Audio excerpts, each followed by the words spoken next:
साथ है, यीशु मेरे साथ है। Hallelujah hallelujah hallelujah hallelujah. Yeshu तेरी महिमा हो, यीशु तेरी महिमा हो। Hallelujah hallelujah hallelujah. Okay, back on the topic. मैं परमेश्वर की स्तुति और महिमा करता हूँ जिसने हमें ये सामर्थ्य दी है कि वह तुम लोगों को मैं कुछ फिर से शुरू करना चाहता हूँ। मैं परमेश्वर की स्तुति और महिमा करता हूँ जिसने एक सुनहरा मौका दिया है कि मैं आप लोगों के पास आकर कुछ बातें बताऊँ। यीशु मसीह का आगमन बिल्कुल पास आ चुका है। क्या आप लोग तैयार हैं? अगर मैं आपसे कहूँ कि आप पाप करना छोड़ दो, वरना बहुत पछताओगे, क्योंकि यीशु मसीह आ रहा है और इस कारण आप पाप करना छोड़ रहे हो। और आपको एक भय अंदर हो गया कि अरे यीशु मसीह आ रहा है, यीशु मसीह आ रहा है, हमें पाप से दूर रहना चाहिए। यीशु आ रहा है तो पाप नहीं करेंगे, यीशु आ रहा है तो अभी पाप नहीं करेंगे। क्या पता वो आज आ जाए, क्या पता वो कल आ जाए, ऐसा करते अभी पाप नहीं करेंगे, पाप नहीं करेंगे, पाप नहीं करेंगे। लेकिन ये तो वही बात हो गई है कि मैं पाप करना चाहता हूँ, पर एक भय मेरे अंदर है, यीशु मसीह आ रहे हैं तो उसके लिए मुझे तैयार रहना होगा, इसीलिए मुझे पाप नहीं करना चाहिए। कायदा में हमें वैसा इंसान बनना चाहिए, यीशु मसीह चाहे आ जाएं, चाहे वो कल आएं, चाहे वो 1000 वर्ष बाद आएं, लेकिन हम पाप नहीं करेंगे। हम बिल्कुल पाप की तरफ नहीं जाएंगे, क्योंकि मैं प्रभु के लिए पवित्र किया गया हूं। उसने मुझे एक और मौका दिया है, क्योंकि वचन कहता है हम मसीह में नई सृष्टि हैं। और अगर तुम मसीह में नई सृष्टि हो तो फिर पाप करने की इच्छा बार बार क्यों तुम में हो रही है? तुम पाप नहीं करोगे, पाप खत्म हो गया। पाप के प्रति तुम्हें घृणा होनी चाहिए। मैं पाप नहीं करना चाहता पास्टर, लेकिन मेरे अंदर कोई बोलता है कि पाप करो। ये तो वही बात हो गई कि मैं तुमसे कहूँ या मुझसे कोई कहे कि तुम पाप करो, मतलब कि ये बिल्कुल वैसा कि अगर तुम चाहो तो इस जमीन को चाट सकते हो, या इससे भी बुरा कि तुम शौचालय में जाकर चाट सकते हो। कितना घिनौना लगता है। तो पाप इससे भी ज़्यादा घिनौना है, इससे भी ज़्यादा पाप को और घृणित मानना चाहिए। शौचालय से भी ज़्यादा ये पाप को घृणित मानना चाहिए। ठीक है, पाप बहुत बुरा होता है, इसका परिणाम बहुत खतरनाक होता है। ये जीवन को तबाह कर देता है। ये तुम्हें उन सारी चीज़ों से रोक देगा जो प्रभु ने तुम्हारे लिए ठहराई हैं, जो योजनाएं प्रभु ने तुम्हारे लिए ठहराई हैं, उन योजनाओं से तुम्हें दूर कर सकता है। आपको पता है, हर एक मनुष्य के लिए परमेश्वर की एक अद्भुत योजना है। हमें इसकी चिंता नहीं है कि यीशु मसीह आज आ रहे हैं या कल आ रहे हैं या परसों आ रहे हैं या 1000 वर्ष बाद आ रहे हैं। हमें बस ऐसा व्यक्ति बनना है जो नई सृष्टि कायदा में होनी चाहिए। जैसा कि हम समझ पाते हैं कि नई सृष्टि कैसी होनी चाहिए, वो हमें बनना चाहिए। हमें पाप से नफ़रत होनी चाहिए। ओके, हमें पाप से नफ़रत होनी चाहिए, क्योंकि अगर पाप करने की इच्छा मुझ में है तो वो तुमको शुद्ध नहीं करेगी। भले ही आप पाप ना करें, पर पाप करने की इच्छा तुम में है तो तुम शुद्ध नहीं हो। क्या तुम समझ पा रहे हो? जैसे कि तुम अपनी पत्नी के साथ में मार्केट जा रहे हो और तुम पराई स्त्री को इसलिए नहीं देख रहे हो क्योंकि पत्नी तुम्हारे साथ है, और अगर उसने देख लिया तो फिर लड़ाई होगा, झगड़ा होगा, बहुत ही ज़्यादा, कौन इतना झिकझिक करेगा। इसीलिए पत्नी का थोड़ा सा खौफ है आपके अंदर, तो आप नहीं देख रहे हो। मतलब ये हुआ कि यदि पत्नी साथ नहीं होती तो आप देख सकते हो, आप स्वतंत्र हो पूरी तरह से कि आप देख सकते हो। यदि आप वास्तव में एक लॉयल पर्सन हैं तो पत्नी साथ हो या ना हो, आप किसी पराई स्त्री की ओर नहीं देखोगे। यही तो होना चाहिए। तो इसको माना जाता है कि आप एक लॉयल पर्सन हो। हालेलुया। लेकिन अब पत्नी साथ नहीं है तो देखने में क्या बुराई है?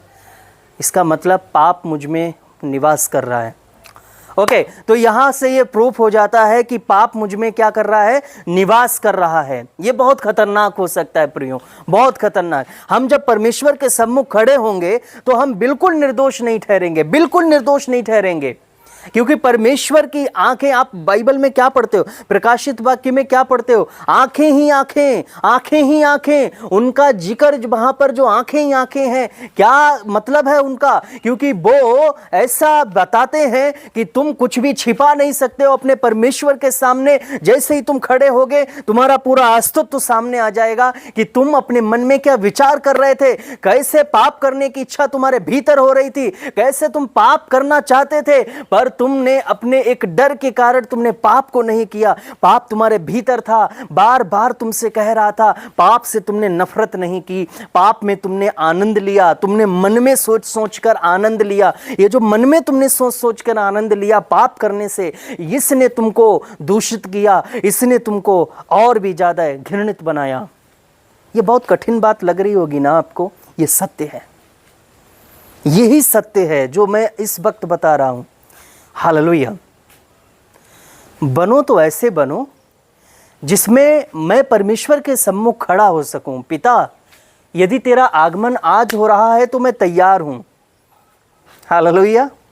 हमें ये अफसोस नहीं होना चाहिए कि मेरा पीछे कुछ छूट गया है। प्रभु कृपया करके 10 मिनट बाद आइए, मैं पश्चाताप कर लेता हूँ। कृपया करके कल आइएगा, मेरा अभी अपनी पत्नी से मैं झगड़ा करके आया हूँ या अपने परिवार से मैं झगड़ा करके आया हूँ, उनको पहले मनाना है, उनको अच्छे से हमको सब सेट करना है, सब क्लियर करना है, तब प्रभु जी आइएगा, ताकि मैं दोषी ना पाया जाऊँ। भाई, अपने जीवन को क्लियर करते हुए चलो। उसके लिए आप बैक में जाने की ज़रूरत ना पड़े, ऐसा जीवन जियो। समझ रहे हैं कि नहीं? आपको पता है, मैं पिछले 15 वर्षों से मसीही विश्वासी हूँ और मैं प्रभु के बारे में और अधिक जानना चाहता हूँ। मैं और अधिक जानना चाहता हूँ। मैं अभी भी मसीही ठीक से नहीं बन पाया हूँ। समझ रहे हैं? मैं अब भी कहता हूँ कि प्रभु मुझे समय चाहिए, मुझे और अपने आप को ठीक करने के लिए समय चाहिए। मैं पाप से पूरी तरह से घृणा करता हूँ। हालेलुया। पाप से पूरी तरह से घृणा। जिस प्रकार मैंने अभी एग्जाम्पल दिया कि आप कहाँ जाकर, तो वैसा ही आपके अंदर घृणा होनी चाहिए। छी, मैं ये काम बिल्कुल नहीं करूँगा। हालेलुया। ये आपको आसान बातें लगती हैं जो मैं आपको बताता हूँ, सुनने में आसान है पर करने में बहुत कठिन बात है। हालेलुया।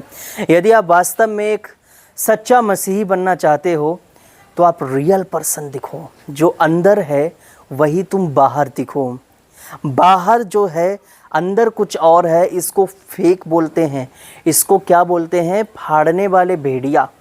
अंतर में वो फाड़ने वाले भेड़िया हैं जिन्होंने भेड़ की खाल पहन रखी है।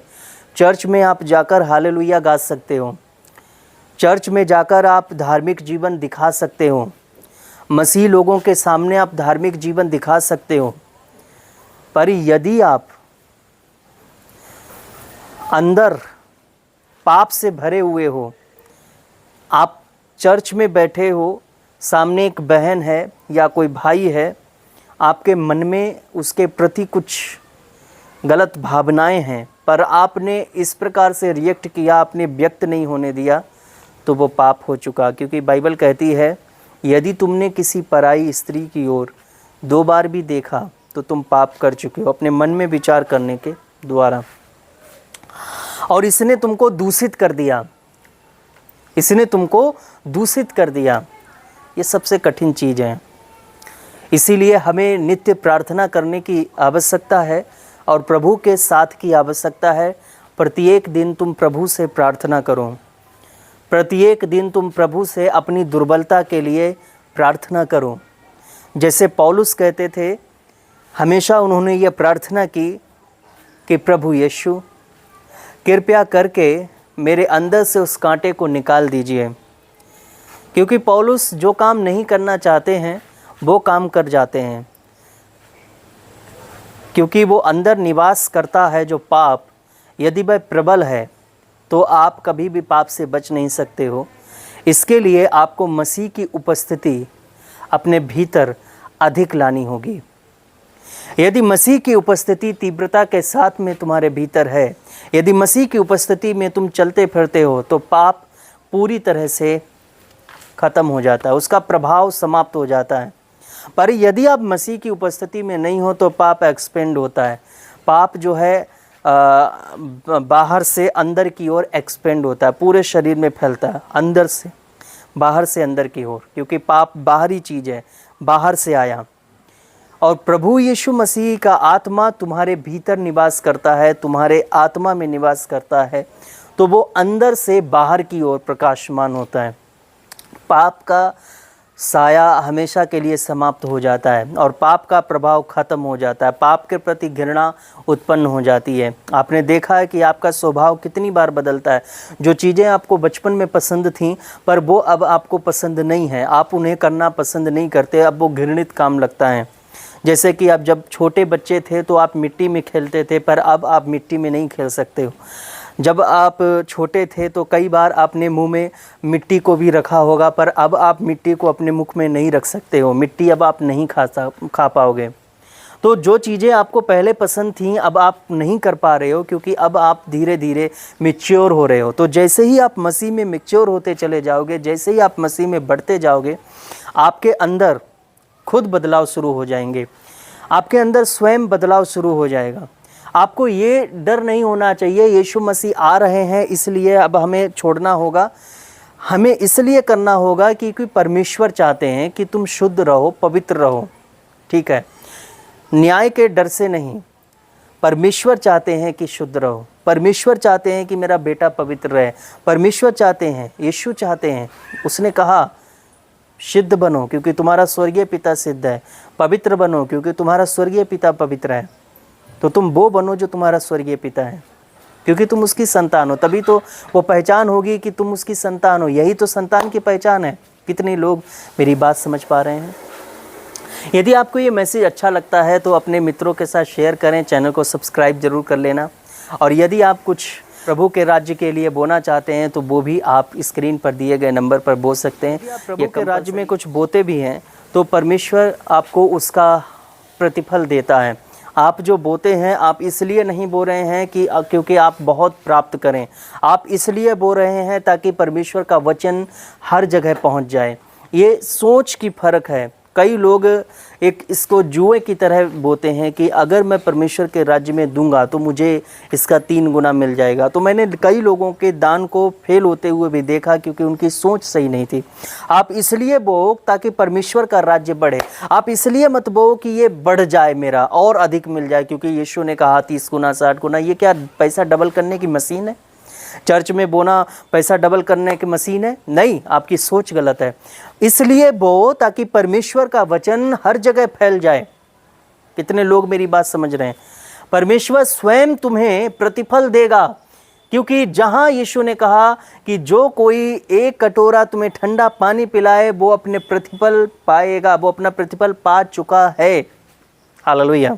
तो जब तुम चर्च में बोते हो, दान देते हो, तुम अपना प्रतिफल पा चुके हो। और परमेश्वर ने किस प्रकार उसका प्रतिफल दिया है ये परमेश्वर जानते हैं, और वो समय पर तुम्हें स्वयं पता चल जाएगा। ठीक है? प्रभु की आशीष तुम्हारे साथ बनी रहे, हमेशा हमेशा आनंदित रहो, प्रसन्न रहो। शालोम।